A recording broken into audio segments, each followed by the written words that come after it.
Belarus کا صدر آ رہا تھا تب بھی انہوں نے دھرنا دے دیا، باز نہیں آئے، تو IMF کو خط لکھوا دیے، یہ میری ہر جگہ وہ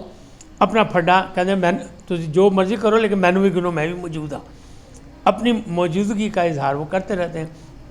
اب کہا یہ جا رہا ہے کہ پہلے تو انہیں اعلان کرنا تھا 8 فروری کو یوم سیاہ پہ اعلان کر دینا تھا کہ جی اسی سے اب چلتے ہیں، لانگ مارچ کرتے ہیں، لیکن ان کے قریبی ذرائع یہ کریں کہ نہیں، یہ جائے گا 19 فروری تک، اور 19 فروری سے ایک آدھ دن پہلے یا ایک آدھ دن بعد اس پہ لانگ مارچ کا ہوگا، اور پھر جنید اکبر صاحب کا امتحان شروع ہوگا، کیونکہ گنڈا پور صاحب ہو گئے دیوار کے ساتھ۔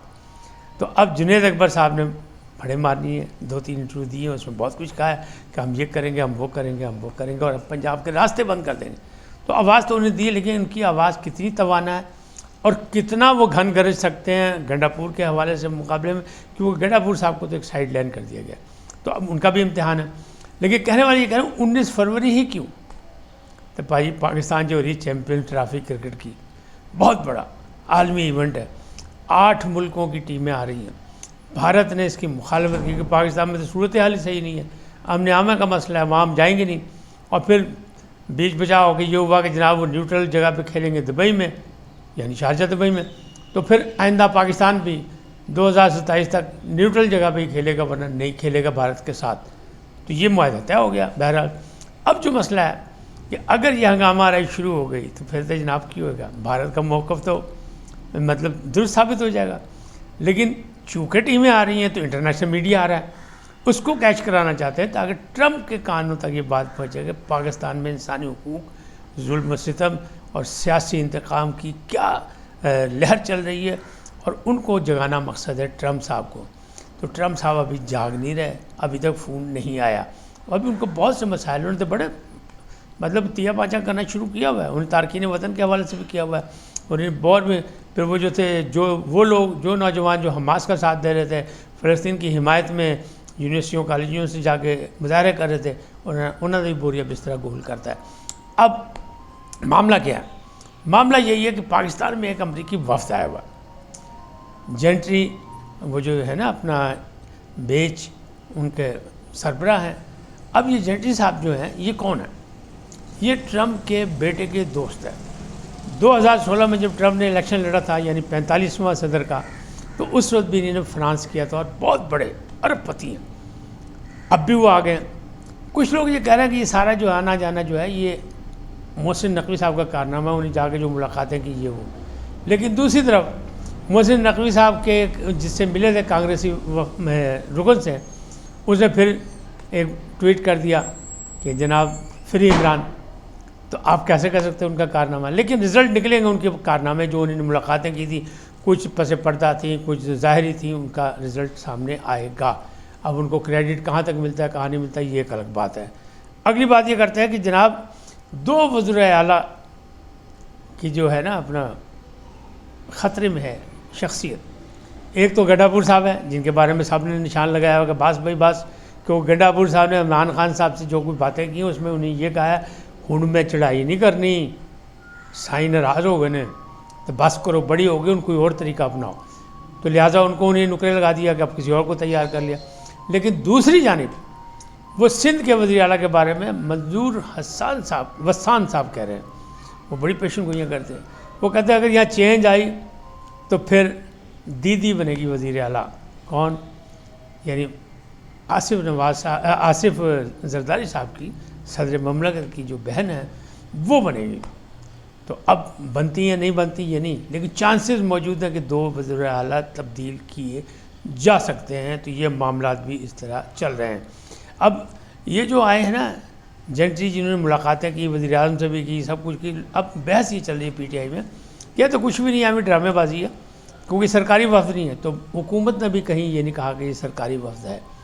لیکن وزراء سے بھی ملاقات ہوئی، وزیر اعظم سے بھی ملاقات ہوئی، ساری چیزیں یہ جو ہیں وہ آن ریکارڈ ہیں، اور یہ ساری باتیں ہوئیں۔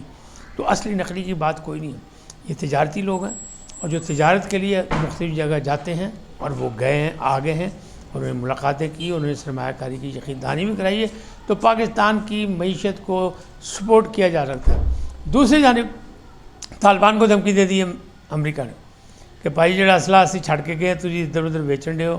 وہ دہشت گردوں کے ہاتھ میں وہ واپس کر دو تو ہم تمہاری مدد کریں گے، ورنہ مدد نہیں۔ 90 دن کے لیے بند کر دیا، ان کو ٹاسک دے دیا۔ تو ایسا ہوتا ہے جب جہاد افغانستان ہو رہا تھا صدر ضیاء الحق کے دور میں، جب بھی ہوا تھا، جب روس کی پسپائی ہوئی تھی، وہاں جتنا اسلحہ گیا تھا وہ اسلحہ پھر بعد میں بیچا گیا، بھارت نے لیا، پاکستان نے لیا، مطلب مختلف ممالک، افریقہ بھی گیا، دہشت گرد تنظیموں نے بھی لیا۔ تو اب امریکہ کو یہ فکر پڑ گئی ہے دنیا کے امن کے لیے کہ جناب یہ اسلحہ جو ہے ہم نقشے دیتے ہیں، وہاں سے نکالو، اور ہمارے کچھ اسلحہ انہوں نے جو ان کے سہولت کار تھے امریکن کے،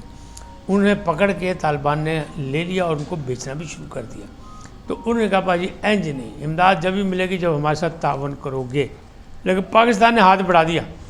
کہ جناب دہشت گردی کے حوالے سے اگر آپ یہ کام کریں گے اور اس طرح ہوگا تو ہم آپ کے ساتھ ہیں۔ تو ایک دفعہ پھر اتحادی یعنی مضبوط ہونے کی کوشش کی جا رہی ہے وایا سعودی عرب، UAE، قطر، اور وہ دوست ہیں جو ان کو امریکہ کے نزدیک کرنے کی کوشش کر رہے ہیں۔ اب ٹرمپ صاحب جب تک ایک بڑا بھرپور بیان نہیں دیتے،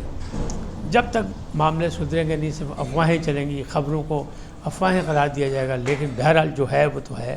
اس وقت اتنے، پھر ملیں گے نئے موضوع کے ساتھ۔ جاتے جاتے آپ سے درخواست، آئینہ کو سبسکرائب کریں، لائک کریں، گھنٹی کا بٹن دبانا نہ بھولیں، اور اپنی قیمتی رائے کا اظہار اپنی شخصیت کے مطابق کریں۔ سدا سلامت رہیں، اللہ نگہبان۔